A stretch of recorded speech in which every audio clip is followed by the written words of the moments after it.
Thiruvananthapuram DCC president സ്ഥാനത്ത് നിന്ന് പാലോട് രവി രാജിവെച്ചിരിക്കുന്നു. പാർട്ടിയിൽ നിന്നും അദ്ദേഹത്തിന്റെ രാജിക്കായി ആവശ്യമുയർന്നിരുന്നു. മാത്രമല്ല യുവജന നേതാക്കൾ അടക്കമുള്ളവർ അദ്ദേഹത്തിനെതിരെ പരസ്യമായി രംഗത്തെത്തുകയും ചെയ്തിരുന്നു.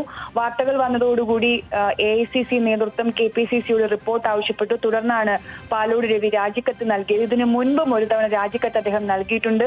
കഴിഞ്ഞ തദ്ദേശ തെരഞ്ഞെടുപ്പിൽ കോൺഗ്രസിനേറ്റ വൻ പരാജയം അത് തന്റെ കൂടി കഴിവുകേടാണെന്ന് ബോധ്യപ്പെട്ടതിനെ തുടർന്ന് രാജിവെച്ചിരുന്നെങ്കിലും അന്ന് രാജി അംഗീകരിച്ചിരുന്നില്ല. എന്നാൽ ഇത്തവണ പാർട്ടിയെ എടുക്കാച്ചരക്ക് എന്നുള്ള വാക്കടക്കം ഉപയോഗിച്ച് വിശേഷിപ്പിച്ചു എന്നുള്ള കണ്ടെത്തലുണ്ടായിരുന്നു. അത് അദ്ദേഹത്തിന് തള്ളിപ്പറയാനുമാകുമായിരുന്നില്ല. അതുകൊണ്ട് അദ്ദേഹം രാജിക്കത്ത് നൽകി. ആ രാജിക്കത്ത് അംഗീകരിച്ചുകൊണ്ട് DCC പ്രസിഡന്റിന്റെ സ്ഥാനം രാജിവെച്ചു എന്നുള്ള അറിയിപ്പ് KPCC ഔദ്യോഗികമായി അംഗീകരിക്കുകയാണ്. അങ്ങനെയാണെങ്കിൽ രാജിവച്ചിരിക്കുന്നു എന്ന് തന്നെ പറയാം. ആ രാജി അംഗീകരിക്കുകയും ചെയ്തിരിക്കുന്നു. അതിനോടൊപ്പം തന്നെ അദ്ദേഹവുമായി ഫോണിൽ സംസാരിച്ച വാമനപുരം ബ്ലോക്ക് മെമ്പർ കൂടിയായ പാർട്ടിയുടെ ബ്ലോക്ക് മെമ്പറായ M. ജലീലിനെ പാർട്ടിയുടെ പ്രാഥമിക അംഗത്വത്തിൽ നിന്ന് സസ്പെൻഡ് ചെയ്തിട്ടുമുണ്ട്.